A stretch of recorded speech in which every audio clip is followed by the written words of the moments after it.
फिर ये कोमा में चले गए। कोमा जानते हो कि आदमी बेहोश हो जाता है, बोल नहीं पाता है, सुन नहीं पाता, कुछ नहीं, वो हिला डुला भी नहीं पाता अपने हाथ को। वो कोमा में चले गए थे और डॉक्टर ने ये बताया था कि शायद ये चल भी नहीं पाएंगे कभी।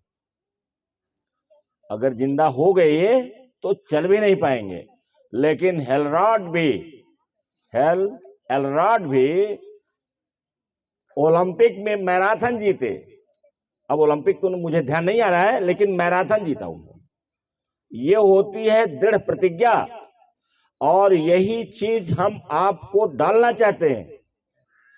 और इसी में से, तुम्हारे में से हो सकता 100% नहीं, लेकिन कुछ परसेंट ऐसे बच्चे निकलेंगे कि जो हमारे देश को बदलेंगे। देखो, नौकरी करना ये आसान काम है। आप पढ़ने में तेज हो जाइए, आप आईएएस हो जाएंगे, पीसीएस हो जाएंगे, इंजीनियर हो जाएंगे, डॉक्टर हो जाएंगे, अगर पढ़ने में आप तेज हैं तो, और सुविधाएं मिलती हैं तो। लेकिन एक मनुष्य बनना और मनुष्य बन के दूसरे को प्रेरणा देना, ये सबके बस की बात नहीं। अगर आईएएस हमारे देश को बदल देते तो कितने आईएएस होंगे हमारे देश में? कितने आईएएस होंगे? जितने जिले हैं तुम्हारे यूपी में उतने आईएएस हैं। सचिवालय में आईएएस ही रहते हैं। क्या ये कुछ बदल पा रहे हैं? क्या ये भ्रष्टाचार को खत्म कर पा रहे हैं? क्या ये जो है यहां की परिस्थितियां बदल पा रहे हैं? अब अमेरिका में, जैसे मैंने बताया, स्टुअर्ट स्लोन है, QFC का फाउंडर और डायरेक्टर, वो है, सीईओ है। वो एक एलिमेंट्री स्कूल, माने ऐसे हमारे जैसे स्कूल को $1 करोड़ पर ईयर देता है। तुम्हारे यहां कौन देता है? तुम्हारे यहां कौन देता है बताओ? क्योंकि हमारी मानसिकता नहीं सही है। मानसिकता जब नहीं सही है, वो देना ही नहीं चाहते हैं। जो कमाते हैं इस देश से, चाहे ठगी से, बेईमानी से या बिजनेस से, वो अपने में से गरीबों के प्रति, यहाँ की सोच ही गलत है। यहाँ के लोग गरीबों को कहते हैं कि इनको भगवान ने बनाया है, इन जैसे हैं, ये इनके भाग्य में लिखा था। ये नहीं सोचते हैं कि गरीब जो है, किसी परिस्थितिबद्ध गरीब हुआ है, उसकी हम मदद करें और वह भी अमीरी के रास्ते पर चले। और उसका एक सीधा सीधा रास्ता है कि आप उसकी एजुकेशन को बढ़िया बना दीजिए, तो कोई तैयार रहता है करने के लिए। तो ये जो मानसिकता है, ये चेंज कैसे होगी? अगर आईएएस चेंज कर देते तो हमारे देश में लाखों आईएएस हैं और लाखों आईएएस ही बदल देते। लेकिन क्या वो बदल पा रहे हैं? नहीं बदल पा रहे हैं। उसके पीछे अनेक कारण हैं। पहले तो उनकी ही दिल इच्छा है, डरते रहते हैं, डरते हैं। जो सरकार में बैठा हुआ आदमी आदेश दे देता है, उसका पालन करते हैं, और चाहे गलत ही दे, वो कभी नहीं कहते कि हम इस काम को नहीं करेंगे। गलत ही दे देंगे, उसको ही कहेंगे कि सरकारी आदेश है, उसका विरोध नहीं करेंगे। तो क्या ये बदल सकते हैं? बदलेगा वो जो बदलने के लिए ठान लेगा। तो पहले आप मुद्रा में बैठिए, डायरी रखिए और उस पर लिखिए, डेट डालिए, और ये लिख लीजिए मॉर्निंग मिरेकल्स और एलरॉड हैं। अब चूंकि उसको हेल पढ़ लीजिए, चाहे एलरॉड पढ़ो बाद वाला। और इनका फार्मूला है SAVERS, सेवर्स।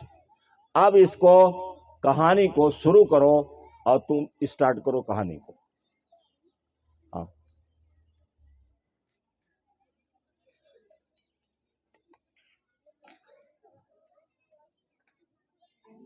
क्या आपने कभी सोचा है कि सक्सेसफुल लोग और सक्सेसफुल कैसे होते जाते हैं?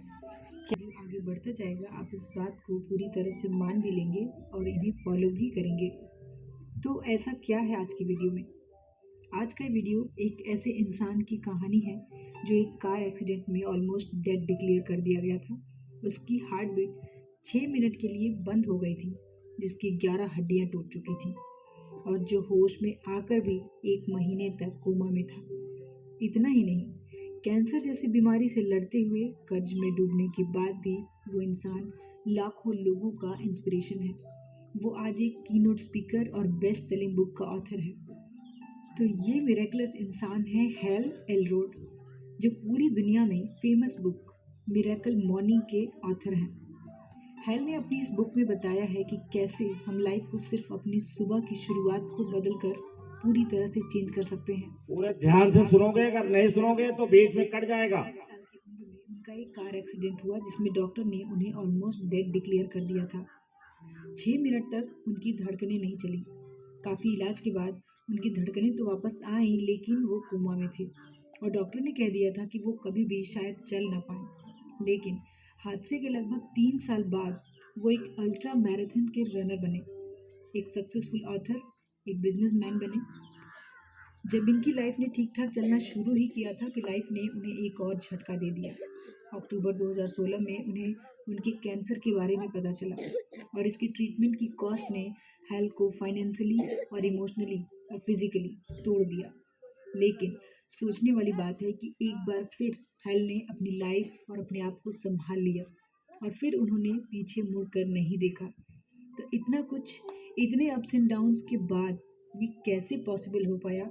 इसी क्वेश्चन का आंसर उनकी सक्सेसफुल मॉर्निंग हैबिट में छुपा है। ये सारी बातें हेल ने अपनी बुक में लिखी हैं। हेल लिखते हैं कि हम सुबह तभी जल्दी उठते हैं जब हमें कोई बहुत ज़रूरी काम हो या फिर कोई मजबूरी हो। तो हेल की ये बुक आपको सुबह उठने के तरीके और सॉलिड रीज़न, एक्साइटमेंट्स देती है, ताकि हर सुबह आप किसी स्ट्रॉन्ग पर्पस के साथ उठो और ख़ुद को ऐसा इंसान बना सको जो अपनी लाइफ में एक्स्ट्रा ऑर्डिनरी बनने के लिए दम रखता हो। क्योंकि हमारी लाइफ की एग्जिस्टेंस के 4 पिलर्स हैं: फिजिकल, इंटेलेक्चुअल, इमोशनल और स्पिरिचुअल, और इन्हीं पिलर्स पर सब कुछ डिपेंड करता है। तो हेल ने मिरेकलस मॉर्निंग के पिलर्स को ध्यान में रखकर ही इनको डिज़ाइन किया था और इस रूटीन के लिए उन्होंने एक बहुत ही इंटरेस्टिंग नाम दिया है, सेवर्स का। इसमें हर लेटर एक वर्ड से बना है। तो आइए हम भी जानते हैं हेल की इस मिरेकलस बुक की कुछ इंपॉर्टेंट पॉइंट्स। बुक में दिए सेवर्स का मतलब है: पहला लेटर एस, साइलेंस। दुनिया में इतने वर्ड्स और इतनी भाषाएं होने के बाद भी चुप रहना यानी साइलेंस सबसे अच्छा है। हम चुप रहकर ही चीज़ों को ज़्यादा ऑब्जर्व कर सकते हैं, खुद पर ज़्यादा फोकस कर पाते हैं। हेल ने लिखा है कि हम सब की लाइफ में सबसे इम्पॉर्टेंट है कि हम खुद से सेटिस्फाई रहें और ख़ुद को खुश रखें, और उसमें साइलेंस आपकी हेल्प कर सकता है, क्योंकि आप खुश रहोगे तो ही सब कुछ ठीक रहेगा। और जिन बातों का जवाब आप बोलकर उतना इफेक्टिवली तरीके से नहीं दे सकते, उनके लिए आपका साइलेंस ही काफ़ी है। तो मॉर्निंग में उठते ही खुद को दिन भर के शोर शराबे और नेगेटिविटी से बचाने के लिए कुछ टाइम अपने साथ बिताइए, और उसके लिए ज़रूरी है साइलेंस रहना। और साइलेंस रहने की प्रैक्टिस की कई बेसिक चीज़ें हैं, जिसमें meditation, prayer, self relaxation, deep breathing या फिर ग्रैटिट्यूड। आप जिसमें भी कंफर्टेबल हों या जो भी आपको अच्छा लगे वो आप कर सकते हैं। सुबह में सिर्फ 10 मिनट के लिए ये करके देखिए और आप अपनी लाइफ को स्ट्रेस फ्री और फुलफिल होते हुए देखेंगे। सेवर्स का ए, एफर्मेशन। हम खुद से जो बातें बोलते हैं उसे कहते हैं एफर्मेशन, और इन बातों पर यकीन भी करने लगते हैं, क्योंकि हम जो भी सोचते हैं वही बन जाते हैं। तो इस बात का बहुत ध्यान रखिए कि आप खुद से क्या बातें करते हैं, क्योंकि अगर आप अपनी परमिशन खुद डिज़ाइन नहीं करोगे तो बाय डिफ़ॉल्ट अपने आप फियर और लिमिट को दोहराते रहोगे और अपनी लाइफ में कभी भी आगे नहीं बढ़ पाओगे। तो सुबह आप खुद से पॉजिटिवली बातें कीजिए। आप खुद से पूछिए कि लाइफ को किस तरह से बेटर बना सकते हैं। तो हेल कहते हैं कि इसका सबसे अच्छा तरीका है कि आप ये पॉजिटिव अफर्मेशन को लिख लीजिए। आप सब कुछ नोट डाउन कीजिए। आपके क्या बिलीव्स हैं, आप खुद को 5 साल बाद कहाँ देखना चाहते हैं, और इसके लिए आपके अंदर अगर चेंज की ज़रूरत है तो वो कैसे होगी। क्योंकि अगर आप 5 मिनट के लिए पूरे इमोशंस और फीलिंग के साथ ऐसा करोगे तो धीरे धीरे आप इन एफर्मेशंस पर भरोसा करोगे और ये अपना असर आपके ऊपर ज़रूर दिखाएंगी। ऐसा उनका पर्सनल एक्सपीरियंस कहता है। सेवर्स का वी यानी विजुअलाइजेशन। आपका चीज़ों पर, बातों पर बिलीव करना, और जब आप इम्पॉसिबल को विजुअलाइज कर लेते हैं तो वो पॉसिबल हो जाता है। और आप ये समझ लीजिए कि आपके इमेजिनेशन का ये वीडियो वर्जन है। इसे कैसे करना है देखते हैं। आंखें बंद करके गहरी सांस लेकर अपने दिमाग को शांत करो। इमेजिन कीजिए कि आप क्या चाहते हैं। अपने वर्स्ट ड्रीम और डीपेस्ट डिज़ायर को सामने आने दीजिए। अपनी थिंकिंग को, अपने सारे सेंसेस को खुले रहने दें ताकि आप हर चीज़ को डिटेल में देख सकें और उसके लिए क्या क्या एक्शन लेने होंगे। अब विजुअलाइजेशन की प्रोसेस को आसान कैसे बना सकते हैं, तो इसके लिए एक बहुत ही इजी तरीका है जिसे आप फॉलो कर सकते हैं, और वो ये है कि आप एक विजुअलाइजेशन चार्ट या बोर्ड बना सकते हैं जिसमें आपकी विशेस लिखी होनी चाहिए। आप उसे देखते रहें और उन लोगों की भी पिक्चर को भी लगा सकते हैं जिनसे आप इंस्पायर होते हैं, जो आपके ड्रीम से रिलेटेड हों। और विजुअलाइजेशन आपके सबकॉन्शियस माइंड को क्लैरिटी देता है और उसे हार्ड वर्क के लिए प्रोग्राम करता है। सेवर्स का ई यानी एक्सरसाइज। एक हेल्दी माइंड और एक हेल्दी बॉडी के लिए एक्सरसाइज बहुत ज़रूरी है, क्योंकि हमारी बॉडी ही मेन पिलर है। यहीं से सब कुछ शुरू होता है। तो अपनी बॉडी को फिट रखने के लिए कार्डियो, पुशअप्स, योगा या कुछ भी आप ट्राई कर सकते हैं। इस मॉर्निंग रूटीन का मेन पर्पस है कि आपकी एनर्जी, आपका कंसंट्रेशन का लेवल बढ़ाए रखना, ताकि आप सारा दिन अपने काम में फोकस कर सकें, एनर्जेटिक रहें। और आपको अपने लिए मॉर्निंग में कम से कम 20 मिनट देना ही चाहिए। अब एक्सरसाइज के नाम पर तो हम 1000 बहाने बना ही लेते हैं, लेकिन आज का हर दिन का 20 मिनट आपको अपनी लाइफ में आने वाली और दूसरी बीमारियों से बचा सकता है। तो हेल्थ की फेवरेट एक्सरसाइज है योगा, क्योंकि इससे फिजिकल, मेंटल, इंटेलेक्चुअल और स्पिरिचुअल सभी तरह की ज़रूरत पूरी हो जाती है, और मेंटली फिजिकली आपकी सारी रिक्वायरमेंट भी पूरी हो जाती है। सेवर्स का आर, रीडर्स। रीडिंग एक ऐसी हैबिट है जो आपकी लर्निंग प्रोसेस को फास्ट कर सकती है, इवन लाइफ लेसन लर्निंग को भी, क्योंकि बुक्स में किसी राइटर की 20, 30 या फिर कभी कभी होल लाइफ के एक्सपीरियंसेस रहते हैं, और वो उसका सारा सार अपनी इस बुक के कुछ पन्नों में समेट देते हैं। इसलिए बुक्स के थ्रू आप दूसरों से सीख सकते हैं कि कैसे उन्होंने अपनी लाइफ में आने वाली प्रॉब्लम, सारी स्ट्रगल को फेस किया। इसलिए अपने अंदर बुक रीडिंग की हैबिट को ज़रूर डेवलप करें। ये आपके मेंटल हेल्थ की एक्सरसाइज की तरह है। तो रीडिंग आपको स्मार्ट, प्रैक्टिकल बनाती है, जिससे आप अपनी लाइफ के हर फेज में सक्सेसफुल हो सकें। लेकिन रीडिंग बहुत से लोगों को बोरिंग लगती है।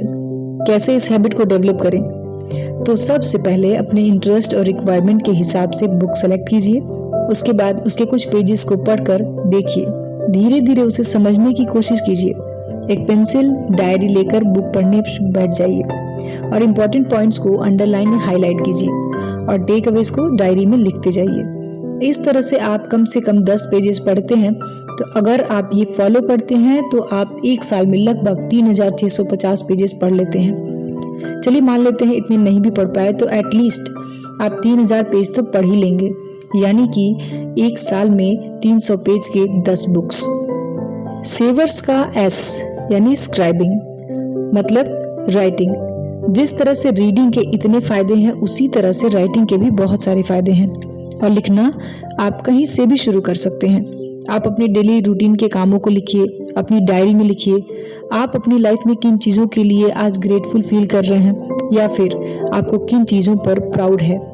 आज पूरे दिन में आप क्या रूटीन फॉलो कर रहे हैं, क्या रिजल्ट एक्सपेक्ट कर रहे हैं, उसे भी लिखिए। इस तरह से आप अपने दिन को एक बेटर डायरेक्शन देते हैं, क्योंकि जब हम किसी प्रॉब्लम में फंस जाते हैं और हमारा माइंड क्लियर नहीं होता, तब ये हैबिट आपकी बहुत काम आती है। जब आप अपनी डाउट्स, प्रॉब्लम या कुछ भी लिखते हैं तो उसको आप अच्छे से एनालाइज कर सकते हैं, और चीज़ों को लिखने से आपका माइंड क्लियर हो जाता है, और लिखने से आपको चीज़ें ज़्यादा अच्छे से याद रहती हैं, क्लैरिटी रहती है। अब जब लिखने के इतने सारे फायदे हैं तो आप आज से ही इस हैबिट को शुरू कर दीजिए।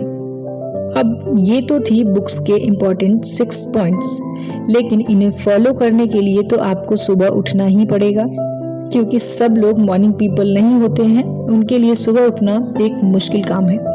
लेकिन हेल अपना मॉर्निंग रूटीन बताते हैं कि कैसे आप ऐसा कर सकते हैं। एक मॉर्निंग गुड हो, उसके लिए एक रूटीन फॉलो करना बहुत ज़रूरी है। हमें से कई लोग लेट नाइट सोते हैं, या कभी कभी अपने काम की वजह से या स्टडी की वजह से फिर हमें सुबह उठना मुश्किल लगता है। फॉर एग्जाम्पल, अगर आप आज 11 बजे सोने जा रहे हैं तो सुबह 5 बजे उठना है, यानी 6 घंटे की नींद मिलेगी, जो कि आपकी बॉडी के लिए काफ़ी है। लेकिन सारे सक्सेसफुल लोग 5 से 6 घंटे ही सोते हैं, तो वो अपना प्रीशियस टाइम स्ट्रेस लेने में वेस्ट नहीं करते। हेल ने अपनी मॉर्निंग रूटीन की आदत को शुरू करने के लिए और उसको इजी बनाने के लिए 2 स्टेप्स बताए हैं। पहला है कि आप अपना ब्रश और मॉर्निंग क्लोथ्स अपने बेड के पास ही रखकर सोएं, ताकि जब आप उठो तो कपड़े कहाँ हैं ये वाली प्रॉब्लम तो ना हो। और उठकर ब्रश करने से आप फ्रेश हो जाते हैं और लेजीनेस दूर हो जाती है। और दूसरा, अलार्म क्लॉक। अगर आप अपने क्लॉक को या मोबाइल जिसमें भी आप अलार्म लगा रहे हैं उसे अपने पास रखकर सोते हैं तो आपको उठना थोड़ा मुश्किल होगा, क्योंकि आप वो अलार्म कब बंद करके सो जाएंगे आपको पता ही नहीं चलेगा। इसलिए अलार्म को अपने बेड से दूर रखिए, ताकि उसे बंद करने के लिए आपको वहां उठकर जाना पड़े, और इस तरह से आपकी नींद भी अच्छे से खुल जाएगी।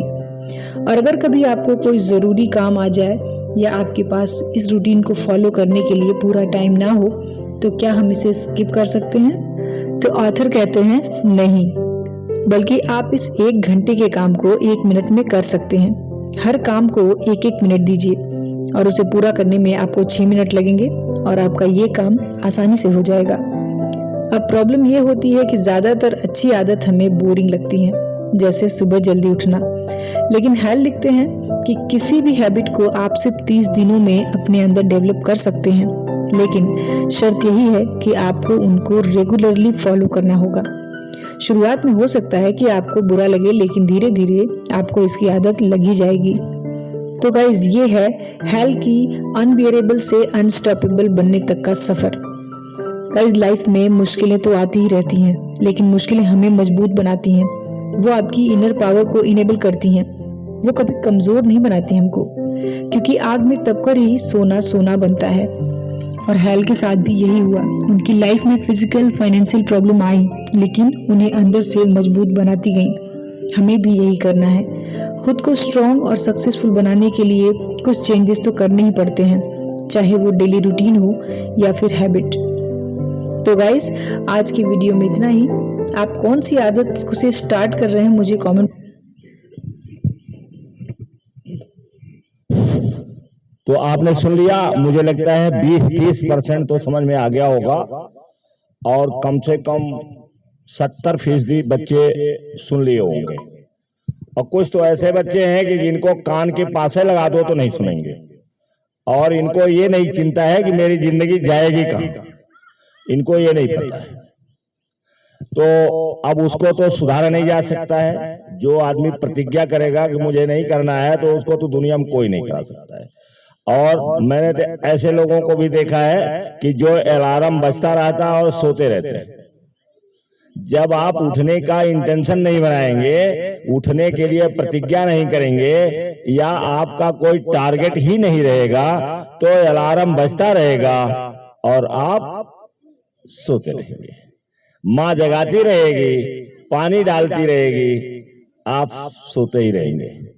ये तो उन लोगों का है जिनका कोई टारगेट नहीं है, जो कोई बड़ा आदमी बनने की कल्पना नहीं करते हैं। बड़ा आदमी बनना ये तो आपको 30 साल में पता चलेगा, जब बैठने के लिए आपको कुर्सी नहीं मिलेगी, आप खड़े रहोगे कहीं, और वहीं आपके सामने कोई आदमी आएगा, उसके लिए सारे लोग कुर्सियां छोड़ के खड़े हो जाएंगे।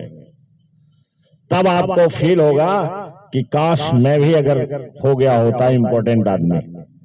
आप जाएंगे, आपको कोई ये नहीं कहेगा कि बैठ जाओ, और वहीं आपके बाद कोई जब पहुंचेगा तो सारे लोग कुर्सियां छोड़ करके खड़े हो जाएंगे, कहेंगे कि आइए आप बैठिए। तब आपको फील होगा। अभी तो आप बच्चे हैं, अभी तो क्या आपको पता है, अभी तो कुछ पता है नहीं। तो लेकिन एक चीज आप बच्चे हैं, आप मानिए, जो कहा जाता है कि बी एन ओबीडियंट स्टूडेंट। जो विद्यार्थी केवल ओबीडियंट हो जाए, तर्क कुतर्क न करे, अभी आपका जो माइंड है बहुत विकसित नहीं है, बहुत छोटा दिमाग है, अभी आप गुड जजमेंट नहीं ले सकते हैं। गुड जजमेंट तो बिल गेट्स नहीं ले पाते हैं, रतन टाटा नहीं ले पाते हैं। रतन टाटा कहते हैं कि मैं जजमेंट लेता हूं, वो गलत हो कि सही हो, लेकिन एक चीज मैं करता हूं कि जो जजमेंट ले लेता हूं उसको सही साबित कर देता हूं। तो जजमेंट तो रतन टाटा नहीं ले पाते हैं, जो भारत के इतने बड़े व्यवसायी हैं। बिल गेट्स नहीं ले पाते हैं, हम लोग भी नहीं ले पाते हैं कि जजमेंट क्या करना है क्या नहीं करना है। लेकिन एक ताकत हमारे अंदर होनी चाहिए कि जो भी जजमेंट ले लें उसको हम सही साबित कर दें, सही साबित कर दें। तो एक विद्यार्थी के लिए जरूरी है कि वो ओबीडिएंट रहे। अगर कहा जाता है सुनिए तो सुनिए, आप अपने दिमाग को खींच करके और जहां जिस सब्जेक्ट पर बात हो रही है उस सब्जेक्ट पर लाइए और सुनिए, क्योंकि आप अभी 40 साल के नहीं हैं, अभी 30 साल के नहीं हैं। 40 और 30 साल में मेच्योरिटी आती है, तब आपको दुनिया की हर चीजें मालूम हो जाती हैं, तब इंपॉर्टेंस पता चलता है कि हम कितने महत्वपूर्ण हैं और हमारे पास पैसे हैं कि नहीं हैं। अभी तो आप छोटे बच्चे हैं, बड़े जब हो जाएंगे, जब आपके ऊपर खर्चा आ जाएगा और जब आपको देना पड़ेगा, जरूरत पर देना पड़ेगा, तो दिमाग खराब हो जाएगा। पैसा मांगोगे और पैसा नहीं मिलेगा अगर, तो फिर उस समय दिमाग भारी हो जाता है और बुखार पकड़ लेता है कि अब क्या करें। तो अभी तो बच्चे हैं ना, इसलिए ध्यान से सुनिए। और इसमें क्या देखा आपने, इसमें कोई चीज ऐसी बताइए जो आपको नहीं बताया जाता है। सेवर्स में उन्होंने क्या बताया, इससे क्या बताया, साइलेंस। साइलेंस, क्योंकि मैं इसको बदलना चाह रहा था, इसको यम करना चाह रहा था, मेडिटेशन। साइलेंस नहीं तो वो शब्द यम से कोई शब्द नहीं बनता। जैसे यस से उन्होंने शब्द बना लिया ना, शेप माने SAVE, शेप माने बचाना, और उसी में उन्होंने आर बढ़ा दिया, हो गया सेवर। फिर यस बना दिया, बहुवचन बना दिया, सेवर्स। सेवर्स माने बचाने वाले, सेवर्स माने बचाने वाले। और अगर हम यम से शुरू करते तो फिर ये कैसे ठीक ही नहीं बन रहा था। हमारे पास कोई शब्द नहीं बन पा रहा था कि जो सटीक बैठ जाए। तो इसलिए हमने कहा सेवर से ही बहुत सोच समझ करके एलरॉड ने बनाया है और इसी को रहने देते हैं। तो यस से साइलेंस है, और साइलेंस आता कब है, मेडिटेशन से। मेडिटेशन में आप बैठिए, साइलेंस आ जाएगा। और साइलेंस दुनिया की सबसे बड़ी पावर है। जितना साइलेंट रहेंगे उतने पावरफुल रहेंगे। और इसके बाद क्या है, ये है, ये से बन गया अफर्मेशन। आपको अफर्मेशन कराया जाता है, प्रेयर में कराया जाता है, आपको कहा जाता है घर में करिए, आप मेडिटेशन के दौरान करिए अफर्मेशन। करते हैं कि नहीं करते हैं? तो सेवर्स ये हो गया अफर्मेशन। और फिर क्या है, वी से विजुअलाइजेशन। रोज आपको कहते हैं कि जो आप बनना चाहते हो उसको विजुअलाइज करो। ए से अफर्मेशन हो गया, और ए के बाद वी है, वी से विजुअलाइजेशन हो गया, और उसके बाद ई आता है, ई से एक्सरसाइज हो गया, एक्सरसाइज और ईटिंग भी हो जाएगा। खाना आप वो खाइए जो आपके लिए स्वास्थ्य वर्धक हो। तो एक्सरसाइज एंड ईटिंग दोनों कर सकते हो उसमें। और इसके बाद क्या आता है, आर आता है, आर से रीडिंग। अब आपको मैंने बताया कि सबसे पहला आपकी आदत पड़नी चाहिए रीडिंग की। रीडिंग की आदत पड़नी चाहिए, रीडिंग करिए। और यस से है स्क्राइबिंग। स्क्राइबिंग माने राइटिंग, लिखिए। जब आप पढ़िए तो अपने नोट्स बनाने वाली चीज रखिए। अभी तो आप बच्चे हैं, अभी तो आप इस आसमान को यहां गोली मार सकते हो, इस आसमान में। बड़े होने पर जब करोगे लेट हो जाएगा। अगर अभी से कर दो तो इस आसमान में तुम गोली मार सकते हो, इतनी पावर तुम्हारे अंदर आ जाएगी। और जो इसमें से सीख लिया, जो मान लिया, और जिसने अपने घर वालों को चाहे जैसे मोटिवेट करके, अब पढ़ने में नंबर 1, जब तक पढ़ने में नहीं रहोगे, घर वाले नहीं जानते ये सब है। घर वालों को चाहिए रिजल्ट, घर वालों को चाहिए सर्विस। अगर आपका रिजल्ट बढ़िया रहेगा तो घर के लोग खुश। आप बहुत बढ़िया आदमी है, बड़े समाज सेवी हैं, बहुत ज्यादा अच्छे हैं, लेकिन रिजल्ट आपका नहीं सही है, घर वाले नहीं खुश होंगे। घर वालों को खुश करने के लिए केवल एक तरीका है कि आपका रिजल्ट बढ़िया हो, आपकी राइटिंग बढ़िया हो, आप पढ़ते लिखते हो, आपकी नोटबुक बढ़िया हो, आपका ये घर वाले देखते हैं और रिजल्ट देखते हैं, घर वाले और नहीं चाहते। अगर आप बढ़िया रिजल्ट, आप बढ़िया राइटिंग रखते हैं,